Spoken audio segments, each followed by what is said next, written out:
dianggap mengancam, menantang, atau membahayakan bagi dirinya.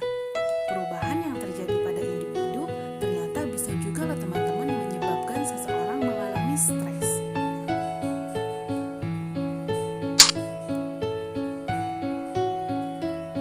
Ketika kita berbicara stres, terdapat beberapa gejala stres nih teman-teman. Yang pertama, dari segi emosional itu seperti mudah gelisah, sensitif, mudah marah atau uring-uringan, khawatir, dan merasa tidak berdaya.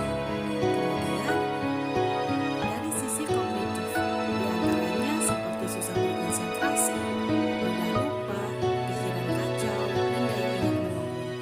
Untuk fisiologis, seperti sakit kepala, nyeri dada, jantung berdebar-debar, keringat dingin, insomnia, tangan kaki berkeringat atau lesu. Untuk perilaku, seperti mondar-mandir, menggerak-gerakkan kaki atau tangan, kehilangan ketertarikan pada penampilan fisik.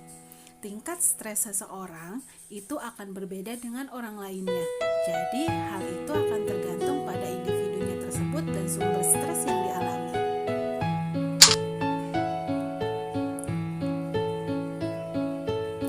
Nah, ketika mendengar kata stres, kerap kali dikaitkan dengan hal-hal yang berbau negatif, teman-teman.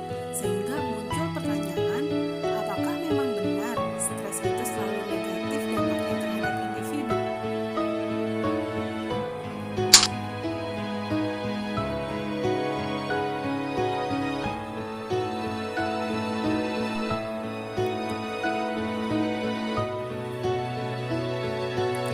Kenyataannya teman-teman, ternyata stres itu tidak selalu negatif loh, tetapi terdapat hal positifnya juga teman-teman. Nah, untuk istilahnya, stres negatif sering disebut juga dengan distress, dan stres positif sering disebut juga dengan eustress. Kita bahas satu-satu ya teman-teman. Kalau distress itu merupakan stres yang bersifat negatif, seseorang merasa tertekan, merasa kesulitan sehingga berdampak pada kesehatan mentalnya. Contohnya seperti mengalami masalah keuangan, masalah sosial, bencana alam, dan lain-lain. Nah, kalau yang eustress merupakan stres yang bersifat positif, di mana hal ini memotivasi individu untuk lebih bersemangat, produktif, dan lebih tertantang untuk menyelesaikan sumber dari stres itu sendiri. Nah, contoh dari eustress ini sendiri seperti ketika seseorang sedang memilih perguruan tinggi, seseorang yang sedang mengejar cita-cita dan mimpinya, kemudian seperti seseorang yang sedang mengejar jurusan yang diinginkan, dan sebagainya.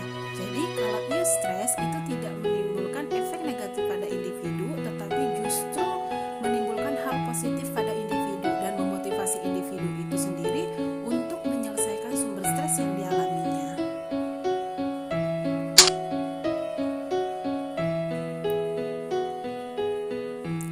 Nah, jadi teman-teman, kalau anggapan bahwa stres itu selalu negatif dan selalu berujung dengan gangguan jiwa, itu kurang tepat ya.